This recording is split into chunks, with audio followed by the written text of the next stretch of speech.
বন্দুক খুবই ক্ষতিকর এবং বিপজ্জনক একটা মেশিন। কখনো কখনো যে ব্যক্তিটি গুলি খাবে তার চাইতে যে ব্যক্তিটি বন্দুক চালাচ্ছে সে বেশি বিপদে পড়ে, কারণ এক্ষেত্রে তোমার বিপরীত দিকে একটা রিয়াকশন ফোর্স বা ধাক্কা লাগে, যেটাকে বলে রিকয়েল। যদি এর পেছনের ফিজিক্সটা তোমার জানা না থাকে তবে আমার সাজেশন হবে এটা থেকে দূরে থাকাই ভালো। কি বিষয় হচ্ছে না তো? দেখো, এই কমান্ডোকেই দেখো।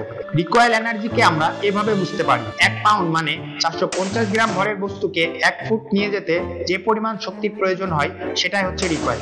একটি শটগান প্রায় 2 গুণ রিকয়েল ফোর্স দিতে পারে। মামা নাও, ভবিষ্যৎটা হলো তো অন্ধকার। তো এখন বুঝতে পেরেছো তো, যে ব্যক্তিটি বন্দুক চালাচ্ছে সেও ঠিক ওই পরিমাণ বিপদে থাকে যেই পরিমাণ বিপদে থাকে ওই বন্দুক হতে বের হওয়া গুলি খাওয়া ব্যক্তিটি। আর স্পেসিফিক্যালি আমি বলি কি, যখন এরকম মদনরা বন্দুক হাতে নেয় তখন টার্গেটকে কোনো ভয় পাওয়ারই দরকার নেই, সে রিল্যাক্সে চিল করতে পারে।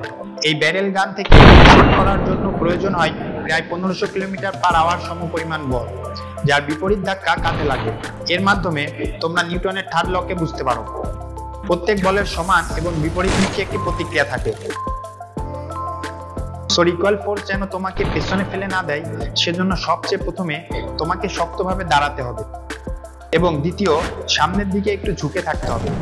রিকয়েল ফোর্সকে প্রশমিত করার জন্য বন্দুককে কাঁধের সাথে ভালোভাবে শক্ত করে লাগিয়ে রাখতে হবে। সো ভাইয়া, দেখতে ও শুনতে তো এটা সহজ বলে মনে হয়, তাই না? কিন্তু কিছু এমন প্লেয়ারও আছে যাদের এটা করতেও সহজ বলে মনে হয়, যেটা তাদের প্রথম ভুল। এই জনাব বোধহয় ঠিক করে শুনতে পারে নাই।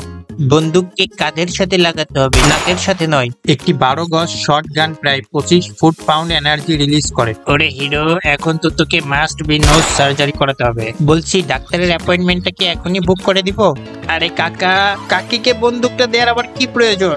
হ্যাঁ, আরিনাকে দেখো, এমন ভাব দিচ্ছে যেন ছোটবেলা থেকে বন্দুক চালায়। 32, এ তো এখনো বাচ্চা মেয়ে।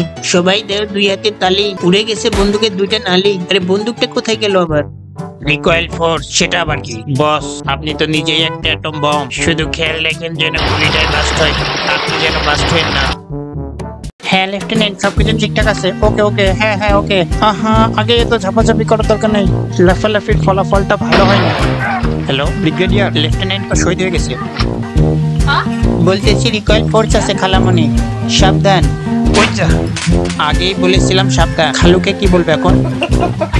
সোলজার্স, মনে রাখবা, ইজ্জত বিসর্জন দিয়ে হলেও যুদ্ধ চালিয়ে যেতে হবে। না, আর কিছু পালি না বাবা, ওইটা দিয়ে কেন গুলি করতে হবে? আমি খুব বড় পালোয়ান, 1 হাত দিয়ে সবকিছু সামলাই। নাও এবার ঠেলা সামলাও।